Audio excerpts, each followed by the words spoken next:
আন্তর্জাতিক অপরাধ ট্রাইব্যুনাল, যেটা 1973 সালে গঠিত হয়েছিল, মূলত মহান মুক্তিযুদ্ধের যুদ্ধাপরাধীদের বিচারের জন্য এই ট্রাইব্যুনাল তৈরি করা হয়েছিল। পরবর্তীতে আমরা দেখেছি শেখ হাসিনার আমলে যুদ্ধাপরাধীদের বিচার হলো, ফাঁসি হলো, যাবজ্জীবন হলো।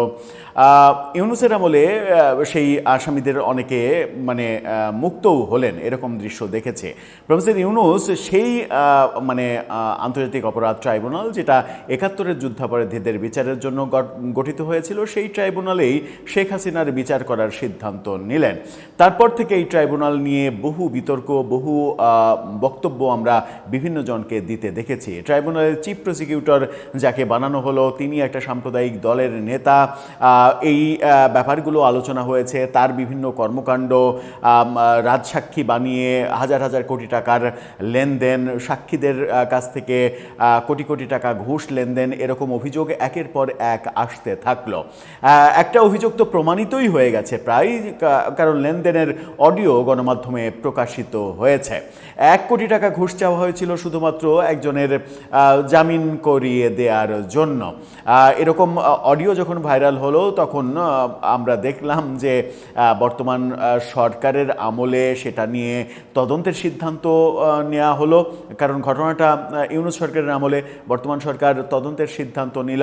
কিন্তু বর্তমান সরকারের এই সিদ্ধান্তের উপরে যখন আমরা আস্থা রাখতে যাচ্ছিলাম, কিংবা আস্থা ছিল যে এটার একটা বিহিত ব্যবস্থা হয়ে যাবে, কিন্তু সরকারের 3.5 মাস 4 মাস অতিক্রান্ত হলো, এখন পর্যন্ত এই তদন্ত কমিশন কোনো ধরনের কোনো প্রতিবেদন দিচ্ছে না ছোট একটা ব্যাপারের, যেটা প্রমাণ করার জন্য আলাদা তদন্তের প্রয়োজনীয়তা নেই। এই ঘটনা কেন ঘটছে? তাহলে কি ঘটনাগুলো ধামাচাপা দেওয়ার চেষ্টা হচ্ছে?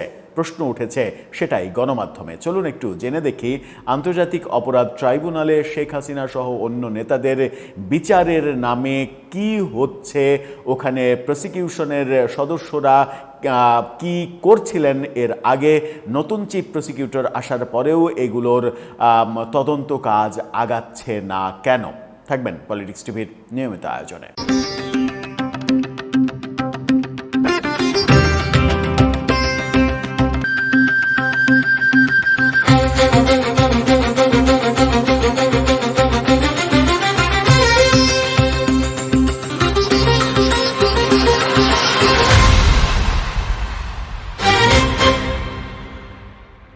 দর্শক, বলছিলাম তদন্ত আগাচ্ছে না, তদন্ত প্রতিবেদন দেয়া হচ্ছে না, সব কিছু থমকে আছে। থমকে থাকার কারণ কি?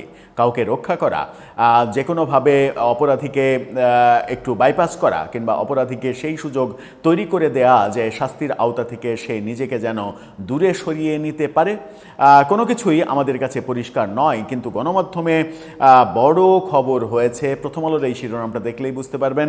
সেখানে বলা হচ্ছে কোটি টাকা চান প্রসিকিউটর, ফ্যাক্ট ফাইন্ডিংস কমিটি 3 মাসেও প্রতিবেদন দেয়নি।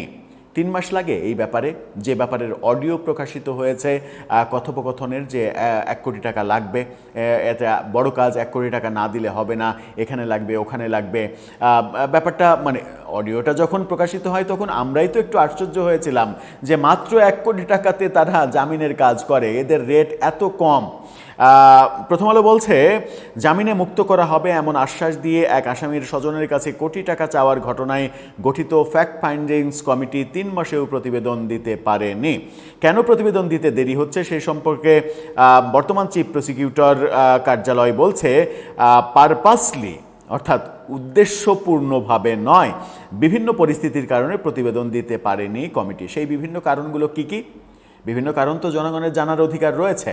বিভিন্ন কারণ কি ফাজলামি করা? তারা লেমন জুস খাচ্ছে, তারা সাগরকলা খাচ্ছে বসে থেকে, টাইম পাচ্ছে না। গণ অভ্যুত্থানের সময় চট্টগ্রাম শহরে সংগঠিত যে মানবতা বিরোধী অপরাধ, সেখানে যে অভিযুক্ত আসামি ফজলে করিম চৌধুরী, তাকে জামিনে মুক্ত করা হবে এমন আশ্বাস দিয়ে তার পরিবারের কাছ থেকে 1 কোটি টাকা চান তৎকালীন প্রসিকিউটর সাইমুম রেজা তালুকদার। নাম শুনেই বোঝা যায় যে এই মাল কোন দল করে।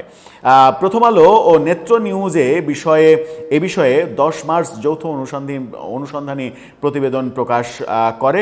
সেদিনই চিফ প্রসিকিউটরের কার্যালয় ঘটনাটি তদন্তে 5 সদস্যের ফ্যাক্ট ফাইন্ডিংস কমিটি গঠন করে। কমিটির প্রধান ট্রাইব্যুনালের চিফ প্রসিকিউটর আমিনুল ইসলাম।